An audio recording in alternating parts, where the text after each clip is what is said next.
SSC পরীক্ষা 2026-এর সকল শিক্ষার্থীদেরকে ইসলাম শিক্ষার সুপার সাজেশন ক্লাসে স্বাগতম। আজকের এই ক্লাসে আমরা ইসলাম শিক্ষার সিলেবাসের সকল গুরুত্বপূর্ণ টপিকগুলো বলবো, এমসিকিউ বলবো, সকল প্লাস মার্ক অর্জন করা যেতে পারে সেই বিষয়ে একেবারে বিস্তারিত সকল কিছু। সর্বপ্রথম যদি আমি বলি, আমরা ইসলাম শিক্ষা বিষয়ে আমরা সবাই জানি যে 100 মার্কের পরীক্ষা হবে এবং সম্পূর্ণ এটাতে কোনো পত্র নেই তোমাদের জন্য, আর সম্পূর্ণ পরীক্ষাটিতে লিখিত পরীক্ষা হবে এবং তোমাদের সিলেবাসে 5টি অধ্যায় রয়েছে ইসলাম শিক্ষা মেন বইয়ে। তো 5টি অধ্যায় কিন্তু সম্পূর্ণই রয়েছে বইয়ের মধ্যে, তবে কিছু কিছু পাঠ রয়েছে যেগুলো তোমাদেরকে মানে আলাদাভাবে শনাক্ত করে নিচ্ছে যে এই কয়টা পাঠ তোমাকে পড়তে হবে। এই পাঠের মধ্যে গুরুত্বপূর্ণ কি, তবে তার আগে আমি ছোট্ট একটা কথা বলে দিই। কিছুক্ষণের মধ্যে অর্থাৎ অল্প সময়ের মধ্যে আমরা টোটাল 250টি টপ এমসিকিউ নিয়ে আসবো, যেগুলো বিগত 10 বছরের মধ্যে সবচেয়ে বেশি আসছে। সেই টপ এমসিকিউ একটা ক্লাস তোমাদেরকে দেওয়া হবে, যেখানে এমসিকিউ বিষয়ে বিস্তারিত সকল কিছু এবং এমসিকিউ করে হুবহু এমসিকিউগুলো তোমাদেরকে দেওয়া হবে। আপাতত তোমাদেরকে আমি প্রত্যেকটা অধ্যায়ের সবচেয়ে গুরুত্বপূর্ণ টপিকগুলো বলছি, যে টপিকগুলো পড়লে তোমরা সৃজনশীল প্রশ্ন সম্পূর্ণ 100% কমন পাবা। কারণ প্রশ্ন হলো কিভাবে। সর্বপ্রথম আসি প্রথম অধ্যায়, যে নাম হলো আকাইদ ও তোমার কি আকাইদ ও নৈতিক জীবন। এখান থেকে তোমরা কি কি পড়বা? এখান থেকে তোমরা সর্বপ্রথম গুরুত্বে পড়বা হলো শিরক। শিরক খুবই গুরুত্বপূর্ণ, খুবই প্রশ্ন আসে এখান থেকে। তারপর পড়বা হলো আখিরাত। আখিরাতের জীবনী তোমাদেরকে খুবই গুরুত্বপূর্ণ। এরপর তোমাদের পড়তে হবে হলো নিফাক। নিফাকের যে 3টা আছে, মুনাফিকদের যে 3টা সত্য আছে সেটাও পড়তে হবে, এবং রিসালত। মোটামুটি এইখান থেকে 4টা টপিক তোমাকে পড়তে হবে, ঠিক আছে? এই 4টা টপিক তোমাদের জন্য খুবই গুরুত্বপূর্ণ, এবং এই 4টা টপিক থেকে সৃজনশীল এমসিকিউ তো সব প্রত্যেকটা পার্ট থেকে আসবে, বাট এই 4টা থেকে সিকিউ প্রশ্ন সবচেয়ে বেশি পরিমাণ আসে, ঠিক আছে? আচ্ছা, এরপর আসি তোমাদের দ্বিতীয় অধ্যায়, যে দ্বিতীয় অধ্যায় নাম হলো শরীয়তের উৎস। শরীয়তের উৎস থেকে তোমাকে পড়তে হবে, প্রথম যদি বলি সেটা হলো তিলাওয়াত পড়তে হবে। শরীয়তের যে 4টি উৎস আছে সেই 4টি উৎসর নাম তোমাকে জানতে হবে, ঠিক আছে?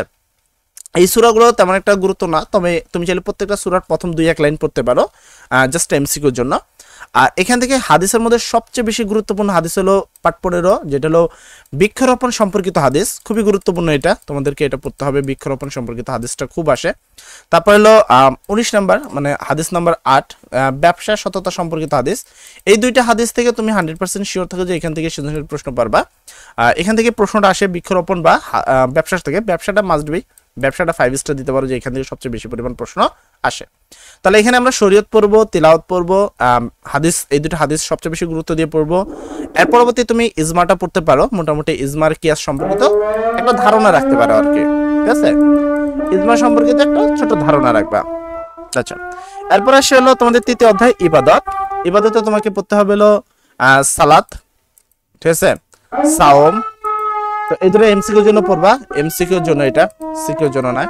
সিকিউর জন্য তুমি এখান থেকে পড়বা মেইনলি, যদি আমি বলি যে এখানে কি পড়বা করে।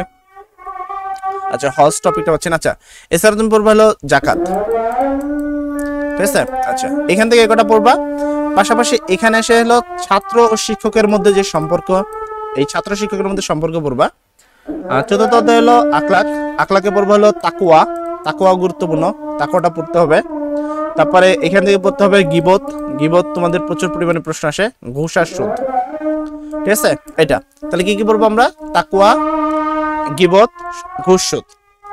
আদর্শ জীবন চরিত্র অর্থাৎ মানুষের যেটা, সেক্ষেত্রে আমরা সর্বপ্রথম পড়বো হলো তোমার হযরত মুহাম্মদ সাল্লাল্লাহু আলাইহি ওয়াসাল্লামের মক্কা বিজয়ের যে ঘটনাটা, সেই ঘটনাটা আমরা পড়বো। এটা খুব গুরুত্বপূর্ণ। ইমাম বুখারী সম্পর্কে পুরোটাই পড়বো, বিস্তারিত পড়বো। আবু হানিফা সম্পর্কেও বিস্তারিত পড়বো, ঠিক আছে? তাহলে এখানে টোটাল তোমাদেরকে এই অধ্যায়ে যাবতীয় সকল কিছু দেওয়া হলো। তো আজান দিচ্ছে, যদিও আজ আসলে আজানের সময় দেওয়াটা ঠিক হয়নি, বাট যেহেতু আমরা অলরেডি রেকর্ডিংটা করছি, তো যাই হোক আমাদের বলতে হলো। তো কিছুক্ষণের মধ্যে তোমাদের টপ 200 এমসিকিউ ক্লাস কিন্তু চলে আসবে, যেখানে 250টি এমসিকিউ করলে তুমি 100% এমসিকিউ প্রশ্ন কমন পেয়ে যাবা। যাই হোক, আজকের জন্য এতটুকু। সবাই ভালো থাকবে, সবার জন্য দোয়া করি, এবং এমসিকিউ ক্লাসের জন্য অবশ্যই অপেক্ষা করো।